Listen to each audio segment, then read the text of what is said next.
Boker Tov, Shabbat Shalom ve Mazel Tov en ce vendredi 6 décembre et le 5 du mois de qui se lève. Imagine que ce mot en hébreu s'appelait qui se couche. Qui se lève, il faut réfléchir. Je suis racheté aujourd'hui par David Lascar pour l'élévation de l'âme de son grand-père, Alav Shalom, Moshe Ben Rachel.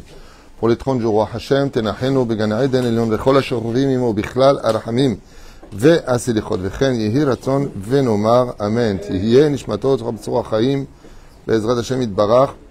Avec sa permission, on rappellera aussi Naskara aujourd'hui de Yael Gisèle Bat Sarah et de Amram Ben Shlomo, Roi Hashem, Tenachenu, Began Eden, Elion. Et bien sûr, Tkol, Mete Israël, Bezrat Hashem, comme Damam, שישמור על חיינו איתנו מכל צרה ומצוקה מכל נגע מחלה ויוצאים מן האפלה לאורה את כל החטופים, tous les otages, בעזרת השם, toutes les personnes malades. On aurait une pensée pour toutes ces personnes malades. Meir Soufan, qui est avec nous aujourd'hui, à qui on souhaite une grande fois shlema. Rouv et Shto Bechol Asherlo, pour aussi Ilana Bat Miriam, Jamir, Rama Meira Beriut Tetana. On ratimi Kol Am Israël, Yeshuot ve Nechamot. Mazel Tov pour Meir Ada Ben Avraham, qui est à côté de moi, c'est sa bar mitzvah, à qui on souhaite Bezrat Hashem, l'Igdol Torah, l'Chuppah, le Maasim Tovim. C'est un grand Torah, Bezrat Hashem. Aussi Dan, comment il s'appelle Dan? Dan Geta, c'est la Brit Mila tout à l'heure, Bezrat Hashem. Top. D'un côté la Askarot, de l'autre côté on voit qu'il y a des Smachot, Todalel. En tout cas, on remerciera David Lascar à qui on souhaite tous les bonheurs du monde d'avoir acheté ce chiron. On commence avec un sujet pour lequel, Bezrat Hashem, même si on a à peu près, vous avez à peu près 50 cours sur chaque paracha de la semaine sur Torah Traim. 50 cours à peu près.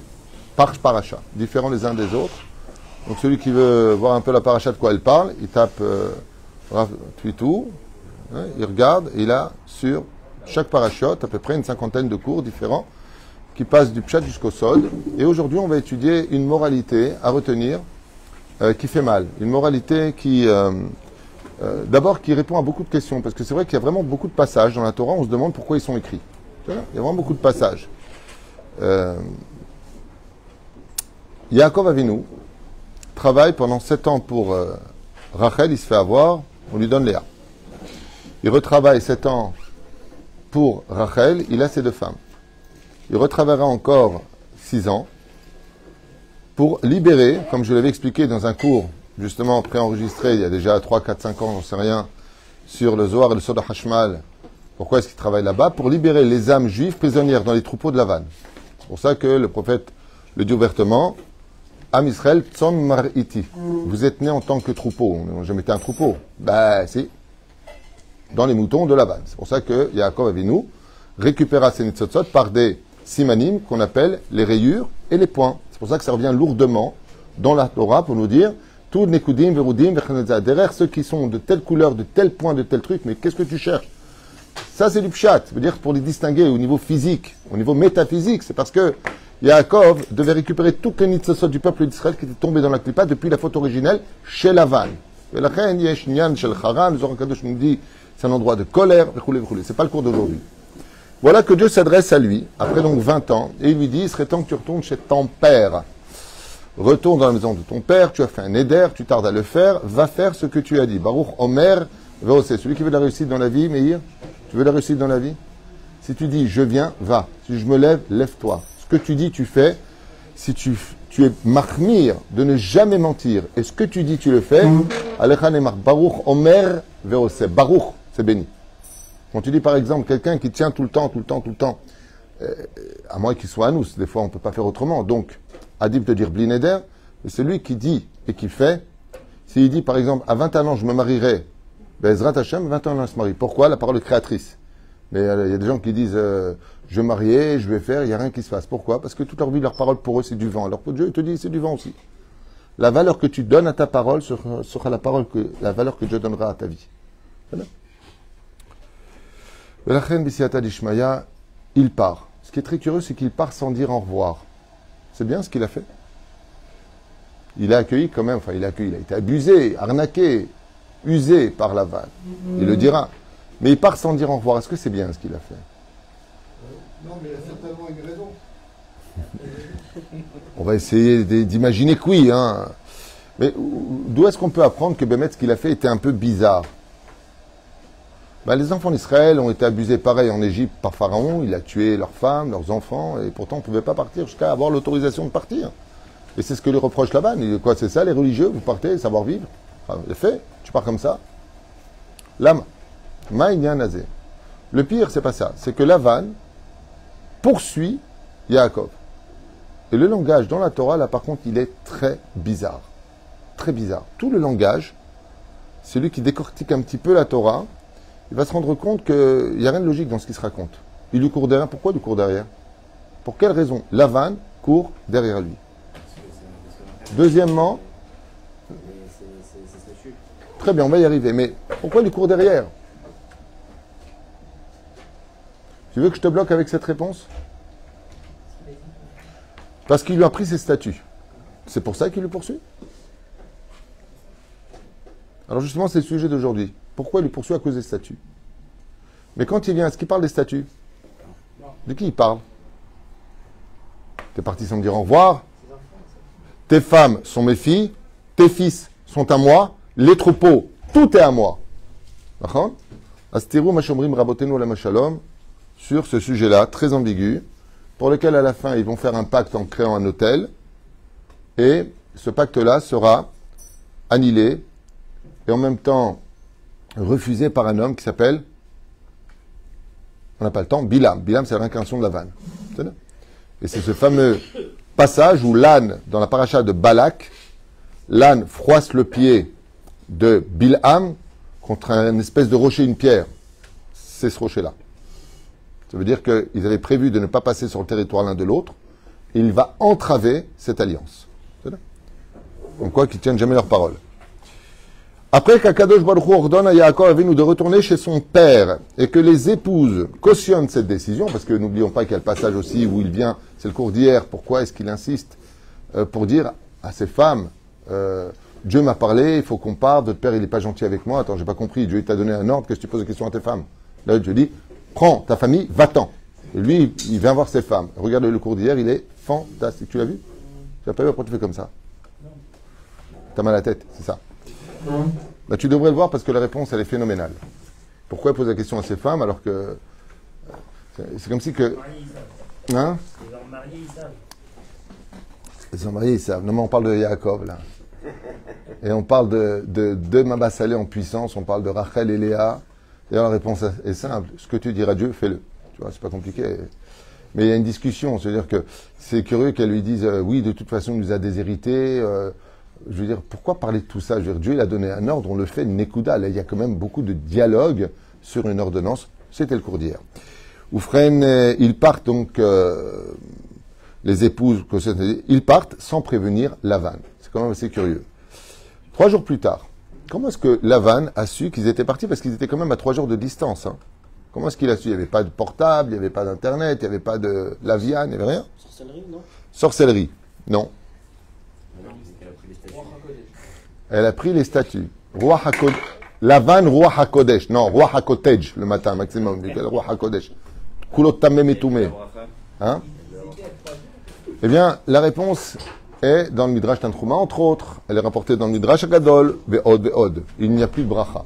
On a vu qu'il y a marqué Vayetze Yaakov mi Be'er Shava, Vayel Harana. Yaakov quitte Be'er Shava, c'est un homme détente. Il est assis, il est parti là-bas. Omer Rashi Akadosh, Yatsa Tzadik, quand sort le Tzadik, sort la lumière, sort la bénédiction, sort l'abondance, tout s'est annulé. Les gens ont dit, mais pourquoi il n'y a plus rien à Beersheva? Pourquoi tout est devenu gris? Même le soleil ne brille plus comme avant. Ils ont dit, mais qu'est-ce qui s'est passé? Qui a quitté la ville? On dit Yaakov. Quoi, le parasite qui étudie la Torah au Kollel toute la journée là-bas? Lui, comme ça dit Rabbi Yehuda Tzadka. Okay? Il dit, oui, on pensait qu'un homme qui étudiait en yeshiva, il servait à rien. Bon, on s'est rendu compte dans la paracha de la semaine, pour celui qui veut étudier la Torah, pas comme il a envie, mais selon ce que Rachid nous explique, on se rend compte que celui qui est assis en train d'étudier la Torah, quand il quitte la ville, c'est toute la bracha qui s'en va. Chez Yaakov Avinu, Vayetze Yaakov Be'er-Shava. Et ça finit avec quoi dans cette même paracha? Que Yaakov, il sort aussi de Haran. Et là, Lavan, comment est-ce qu'il a su? Comment est-ce qu'il a su? Ben c'est simple, les puits se sont asséchés, l'herbe est redevenue jaune, il n'y a plus de bracha. Les brebis qui naissaient, les troupeaux qu'il y avait, qui étaient les siens, n'arrivaient plus à mettre au monde. Il y a un matzor qui s'est créé. La vanne, regardez, c'est quand même incroyable. La vanne, il sait que Yaakov s'est enfui parce qu'il n'y a plus de bénédiction chez lui. Le jour où est arrivé Yaakov, il n'avait que 2 filles. Quand il est arrivé Yaakov, Noldulo, Banim al-Gabe Banim. Des enfants les uns après les autres. Lama, Zachar, Gematria, Bracha. Le mot Zachar, masculin, c'est la Gematria ou Bracha. Il lui a dit, j'ai jamais réussi à avoir de garçons. T'es arrivé, j'ai des garçons. T'es arrivé, je suis devenu riche. J'avais mal à droite et à gauche, j'ai guéri. Les puits n'ont jamais été aussi pleins, ils débordaient. L'herbe est devenue verte. Lavan est devenu un homme immensément riche par le mérite de Yaakov. Et parti Yaakov, sa fortune a commencé à tomber, les huissiers, les impôts, la totale. Il n'a pas fallu longtemps pour qu'ils comprennent. Le tzaddik est parti vite, pour souvent. Tu vois de tes propres yeux la bénédiction, non? Tu le vois. Tu le vois que ça fait tchouva, et marche chez mauvais échelon. C'est pour ça qu'il a couru alors. Hein? Pour attraper pas ses filles, mais pour attraper la bracha. Pour attraper la bracha. Et c'est à ce moment-là, comme il a vu, alors pour rejoindre un petit peu ce que vous dites au niveau du midrash, maintenant on retourne dans le drash. Comme il n'y avait plus de bracha, il avait créé une avodazara. Il faut savoir que Lavan est à l'initiative d'une nouvelle idolâtrie qui s'appelait les Teraphim. Jamais Tarfim, Mamash Trorfim. C'était quoi? Hachem Ishmael Virachem, le midrash nous dit que Lavan tuait des enfants ou des hommes. Ensuite, Aya, comme les tribus, comment on appelle ça, hein? Cannibales, il faisait Rosh Tsimukim, réducteur de tête, on appelait ça exactement. Donc il prenait vraiment cette partie du corps humain, la tête du corps humain, donc la tête, il la mettait dans un pic, il la mettait dans un produit spécial dont le nom, je ne le connais pas, mais en tout cas, Zametsamekoto, comme le raisin sec. Une fois que c'était fait, il mettait une robe et il faisait des incantations démoniaques où les démons prenaient possession de la tête du cadavre, de l'humain, et elle parlait. Donc c'était des espèces de pseudo-statues, pas du tout en réalité, c'était des pics avec une espèce de robe qui les enrobait et une tête d'humain asséchée sur lequel il parlait. Ce qui fait que quand il voulait savoir quelque chose, il s'adressait à ces statues qu'on appelait les Teraphim. Quand il a vu qu'il n'y avait plus de bracha, il est vite parti dans son petit temple pour prendre ces Teraphim. En ouvrant la porte du temple, il s'est rendu compte que les Teraphim n'étaient plus sur l'autel. Donc c'était des choses sur lesquelles il veut faire des... Et c'était une avoda qui était terrible. Alors maintenant, ce que vous allez entendre, c'est un chidouche assez sympathique sur cette discussion. Alors, on voit que quand il le rattrape, Dieu s'adresse à lui sur la route. Il lui dit, fais attention, ne lui fais pas de mal. C'est quand même vachement curieux de voir que Dieu met en garde Lavan, qui lui dit ouvertement, il lui dit en plus, je t'aurais bien fait du mal, mais qu'est-ce que je peux y faire si ton Dieu m'a interdit de te faire du mal? D'où vient cette force incroyable? Quand tu vois ça, ça voudrait dire que Dieu il aurait peur de la malédiction de Bilam ou de Lavan. Mouzard, non? C'est pas bizarre de dire ça? Tu vas le rattraper, attention, tu n'ouvres pas ta bouche, tu ne lui fais pas de mal. Je ne fais pas du mal. On parle de Yaakov Avinu. On parle de Yaakov Avinu. Alors sachez une chose. Quand un rachat attaque un juif qui est religieux, si ce juif-là a une faute sur lui, le rachat l'emportera. Pour gagner un rachat, il faut avoir aucune avéra. Le problème de Yaakov, c'est qu'il a épousé 2 sœurs, qui est un sourd d'Eoraïta. Même si ça va le don de la Torah, il retourne en Israël, c'est le cours que j'ai expliqué.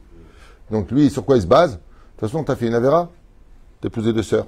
Donc je vais me servir de ça pour te battre.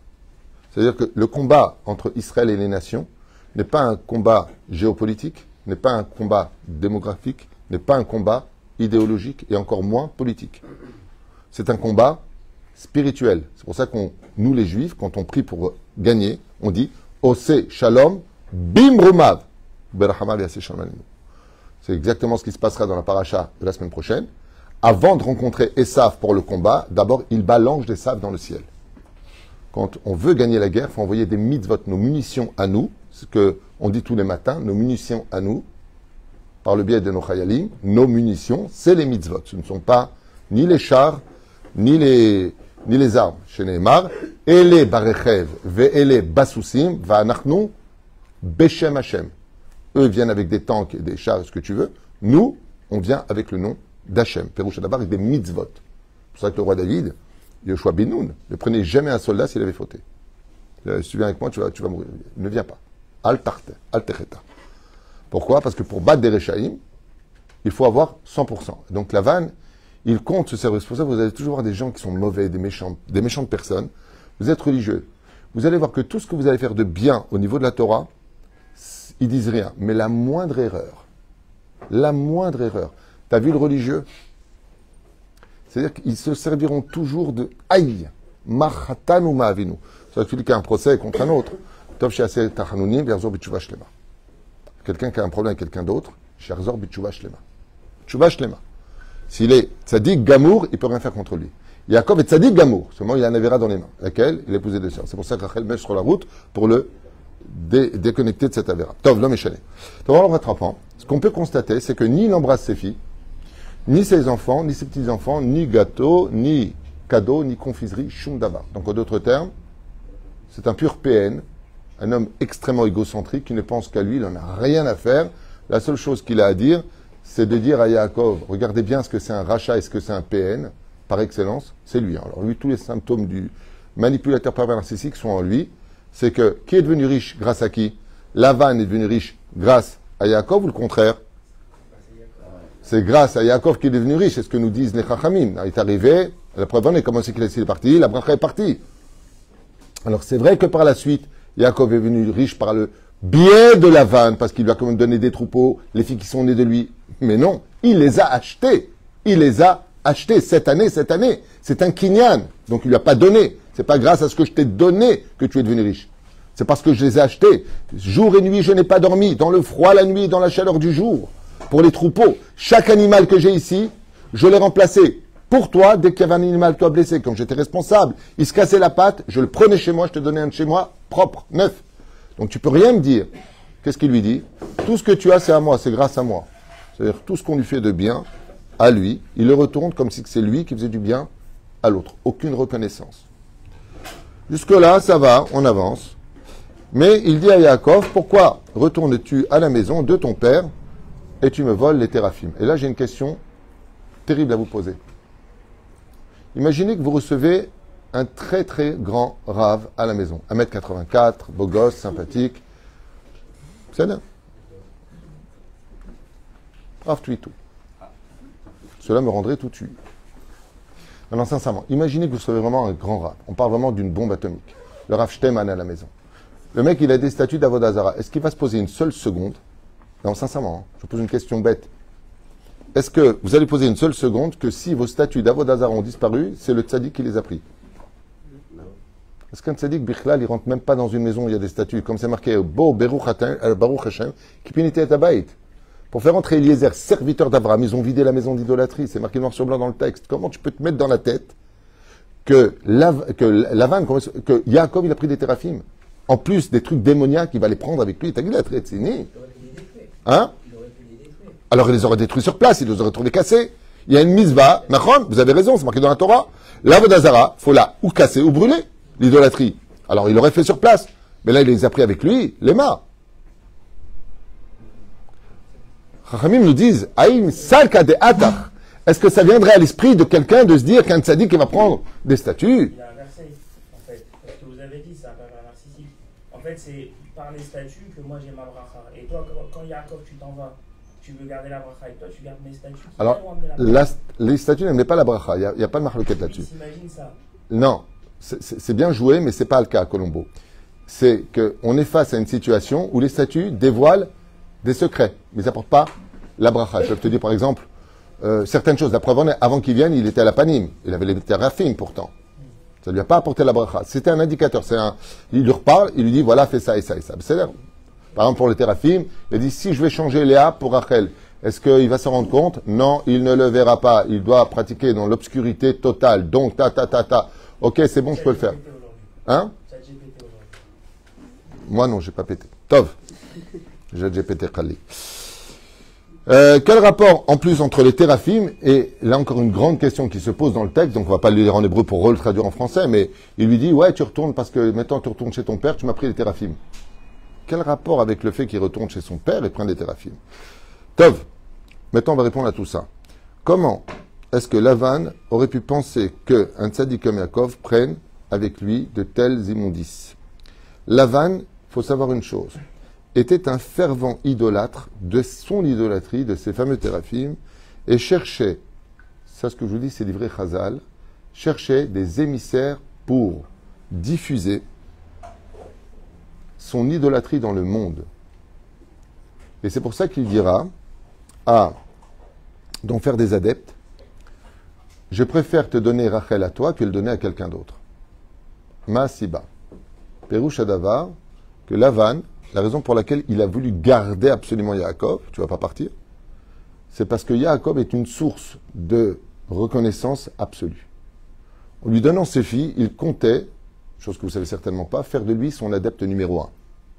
Et pendant ces 20 ans passés près de lui, Lavan n'a cessé de convaincre Yaakov de pratiquer de l'idolâtrie. Une statue qu'on pouvait voir, une statue qu'on pouvait garder. Yaakov était parfaitement au courant de ces téraphim. Quand il s'est rendu compte que Lavan, il s'est rendu compte que Yaakov est parti, il s'est dit peut-être que j'ai réussi. C'est-à-dire que quand il lui court derrière pour les téraphim, c'est pas pour lui reprendre en retour. C'est pour savoir s'il accepte l'idée de les garder avec lui et de diffuser en Eretz Kenan son idolâtrie. On a posé une question, comment tu peux imaginer qu'un tzaddik pareil? Oui, mais Lavan, il a réussi à arnaquer tout le monde. Pourquoi on l'appelle Lavan ha-Arami? Arami, c'est du mot Ramaï. Il a arnaqué toutes les personnes qu'il a rencontrées sur sa route, mais il a fatigué l'esprit d'Yaakov qui lui dit, Aseret Monim, plus de 1000 fois tu m'as pris la tête. Tu n'as pas cessé de me changer les conditions. C'était quelqu'un d'extrêmement fort au niveau de la manipulation. Lavan a douté un moment que peut-être que Yaakov Avinu, s'il a pris les téraphim, c'est que quelque part, il est devenu judéo-chrétien ou un truc comme ça, je ne sais pas quoi. Peut-être qu'il est... Peut-être qu'il y a une chance. Mais la reine, il fit travailler chez lui Yaakov en espérant qu'il finirait par céder et devenir son élève. Et c'est pour cela qu'on lira la semaine prochaine. Réponse de Yaakov à Esav. Comment est-ce que tu peux espérer me battre? In Lavan garti. J'ai vécu avec Lavan. Nachon? Betariag mitzvot shamarti, dit Rashi. Im Lavan garti. J'ai vécu avec Lavan. Il n'a pas réussi à me retirer de moi une seule mitzvah de toute la Torah. Une seule mitzvah, il n'a pas réussi à me voler. Tariag mitzvot. C'est exactement ce que pensait Lavan. Il dit peut-être que maintenant tu es devenu datiloni. Tu es devenu, ok, Shomer Shabbat, tu manges kasher, mais peut-être que ça t'intéresse aussi mes téraphim. Peut-être que tu es prêt, toi aussi, à tourner les yeux vers l'idolâtrie, vers la vodazara. Lo alin velo lechem. La reine, il lui dit, mais ni Yaakov, ni ses filles, ni les petits-enfants ne sont tombés dans l'idolâtrie, donc je voudrais avancer plus vite. Alors il demande à Yaakov, pourquoi les avoir pris? Si tu ne comptes pas diffuser ma nouvelle religion, c'est la question de Lavan. Dans ce cas-là, pourquoi est-ce que vous m'avez pris les téraphim? Tu m'as pris les téraphim, pensant que c'était lui. Si tu ne comptes pas diffuser ma religion, rends-les-moi. Car si tu es resté attaché au Dieu de ton père, votre Dieu déteste le vol. Qu'est-ce qu'il cherche? Le défaut. Si tu es vraiment religieux, l'orthodoxe là, à 2 balles, ok? Il lui dit Lavan. Alors dans ce cas-là, tu sais pas que le Dieu de ton père déteste les voleurs?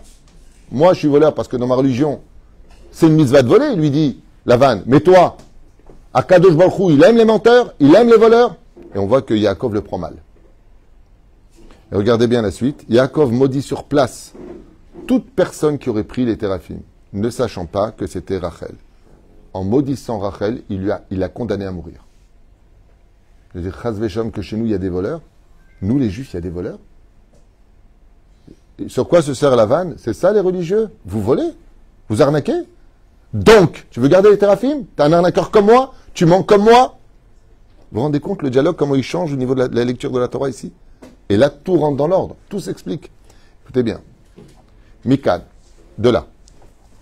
On va apprendre 4 enseignements pour lesquels ces textes existent pour toutes les générations. Parce que c'est vrai que quand on est bar mitzvah à 13 ans en 2024, de l'ère vulgaire, tu dis ça, bon, t'en as rien à faire, excuse-moi. Mais bon. Il a rattrapé, il a été rafim, il est rentré à droite, il est rentré à gauche. C'est très intéressant, d'ailleurs, il rentre dans toutes les tentes et il vérifie. Sauf une tente. Il rentre et il ressort, mais il ressort vite. C'est la tente de Rachel. Juste un petit clin d'œil comme ça pour ceux qui veulent l'entendre. Lavan fréquente les pires avodazara de ce monde, les plus grands démons de ce monde. Mais il y a des démons avec lesquels il refuse de se retrouver en face. Il en a peur. C'est quand Rachel lui dit « Je suis assis sur le chemin des femmes.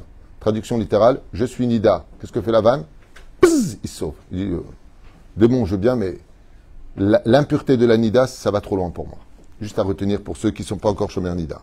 Daoraïta, hein. C'est lui dit gentiment, Rachel. Pourquoi elle ne se lève pas? Elle les avait mis sous son siège, dans la sacoche, sous son siège. Elle était assise. Normalement, ton père, il rentre. Tu te lèves. Ouais. Et lui, je m'excuse, papa, je ne peux pas me lever, car je suis assis sur le chemin des femmes. Je suis impur. Le texte nous apprend, qu'est-ce qui se passe chez Lavan? Sauver la tente. Bon. Bien déliré avec le diable, les démons et machin. La touma de la Nida, ça va trop loin pour moi. Juste à retenir quand vous prenez un verre de main à main quand la femme est Nida ou que juste Daoraïta. Le sorcier des sorciers, il a peur de personne. Et Dieu lui dit, fais attention, mais alors la Nida, il dit, ok, là, j'y vais pas. Juste à retenir, Kamar Hamour, Tumat Nida. Kamar Hamour Adavarazé. Il faut 7 jours. 7 jours. Shiva Yeminikim. 7 jours pour se purifier de la Nida. 7 jours. Un jour, c'est pas suffisant. C'est-à-dire, le don de la Torah, c'est un jour, Shavuot. Mais pour se débarrasser de la Touma de la Nida, une fois que la femme n'a plus d'écoulement, c'est 7 jours de pureté. 7 jours de convalescence pour sortir et avec le mikvé à la fin. Cette parenthèse est importante de la dire parce que souvent on ne se rend pas compte. Bon, ça va, c'est ma femme, donne-moi le verre, elle est religieuse. Non, Lavan s'est barré de la tente. Reste pas là-bas. C'est juste parenthèse. Ça nous aide un peu des fois. Alors, premier enseignement à retenir. T'es prêt? Yalla, tfaddal. 1. Ne voulez pas que les téraphim dévoilent leur départ pour qu'ils ne nuisent à Yaakov et aux enfants. Pourquoi est-ce qu'elle a pris les téraphim? 1. Pour ne pas que les téraphim dévoilent où ils étaient. Pour ne pas qu'ils les dévoilent. Mais pourquoi donc dans ce cas-là, elle les a trouvés? Parce que Lavan se serait vanté en disant, tu vois, le Dieu d'Israël, il a tellement peur de moi qu'il a préféré que je les trouve pas sur ma route. Il les a cachés, il les a protégés de moi. Non, non, vas-y, je vais te dire où ils sont. Je suis l'étoile du berger. C'est là. 1. Chez le Yedabrou. Bête. Qu'en voyant que Yaakov le tzaddik n'étant plus sur place, comme on l'a dit tout à l'heure, En bracha yoter, alken ayatzach larzor bitshuva.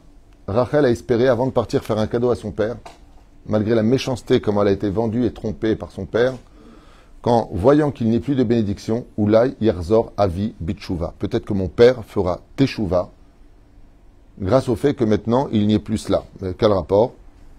Empêcher, 3, son père de pratiquer de l'idolâtrie et de continuer à influencer les autres. Pourquoi elle les a pris avec elle? Pour ne pas que son père, il finisse à hiver le titan mirchol. Par exemple, ton père, il fume. Tu prends un paquet de cigarettes. Bon, il va te tuer après, mais Lama, je veux pas que tu fumes. Parce que tes poumons sont atteints, j'ai pas envie que tu fumes. Donc, je veux te sauver. Almenat leatil mikan, on apprendra, nous disent les chachamim, que d'aimer ses enfants, d'éduquer ses enfants, c'est pas leur donner tout ce qu'ils veulent. C'est pas ça, éduquer ses enfants. Ça aussi, les autres peuvent le faire. Éduquer ses enfants, c'est leur donner tout ce qu'il faut dans les mains pour ne pas qu'ils tombent. Les aider à ne pas tomber. Misvat, lotase. Et pour finir, et c'est là qu'est tout la cerise sur le gâteau de ce texte extraordinaire, face à l'assimilation aux influences néfastes, être comme Yaakov, fort et fidèle à Hachem et veiller à l'éducation des enfants. Et là, Anisber et Tatsmi. Vous savez pourquoi ce texte il est si important pour nous? Écoutez bien. Lavan court pour s'efforcer de voir s'il peut récupérer ses téraphim. Dans le cas où, comme on l'a dit tout à l'heure, il espérait qu'Yaakov soit un peu tombé dans sa touma. Il court. Il ne dort pas pour le rattraper. Le jour comme la nuit. Yaakov, quand il l'a vu, il n'était pas bien. Pourquoi? Il dit parce que si pour les forces du mal tu cours aussi vite, tu es prêt à tellement en faire fuir le sommeil de tes yeux pour me rattraper pour des statues banales que tu as fabriquées toi-même, que tu appelles ça des dieux. Combien nous, qui sommes les serviteurs de Dieu, le créateur du monde, le Dieu d'Abraham, Yitzhak et Yaakov, comment on va courir? Les forces du mal gagnent toujours un combat par rapport à nous. Regardez le Yetzer Hara, il est comme une mouche. Il te laisse jamais tranquille. Quand tu penses que c'est bon, allez, je vais garder mes midotes, je vais me travailler mes midotes, je ne vais pas m'énerver. Ou l'homme mafsik ad yom motra. Combien les gens sont prêts à sortir pour manifester des carnavals, des choses qui ne sont interdites par nous, mais combien eux, Ils vont préparer, ils vont faire la fête. Akadosh Baruch Hu, prenez un exemple simple. Avant d'avoir fait tchouva, on allait en boîte parce qu'on se prenait pour des sardines. Vous vous rappelez? On allait en boîte. On n'était jamais fatigué. Tu rentres du boulot, allez, tu viens et tu arrête, t'es fou, il y a Sylvie, il y a Sophie, il y a Nathalie, il y a machin. Allez, je viens. Il est 4 heures du mat, tu montes le son, tu claques des dents, je sais pas quoi. Après, on allait au café Joseph. Il était 7 heures du matin. T'es crevé, un CD, on voit un film. Je n'ai pas compris. T'as tellement de force, tout ce qui est bitoulzman, tout ce qui est ch'touillot, jamais t'es fatigué. Jamais. Tu dis à 10 heures, tu viens à un cours de Torah, je suis crevé, je peux pas. Zé ma chérote, c'est la vanne. Moi, je suis prêt à courir. Toi, t'as attendu que ton Dieu te dise, vas-y. Moi, je suis prêt à courir pour mes dieux. Je te bats sur ce plan. Les forces du mal, moi, je m'efforce pour elles. Combien, toi, tu seras prêt à t'efforcer pour les forces du bien? On posait une fois à Napoléon Bonaparte. Il était connu, selon les historiens, de dormir qu'une demi-heure par jour. Une demi-heure. Comme ça, c'est marqué dans le livre Imrechen. On est parti voir Napoléon, on lui a dit, qu'est-ce qui vous donne la force de ne dormir qu'une demi-heure par jour? Il lui a dit, le fait d'être empereur. Parce que quand je dors, j'oublie que je suis empereur.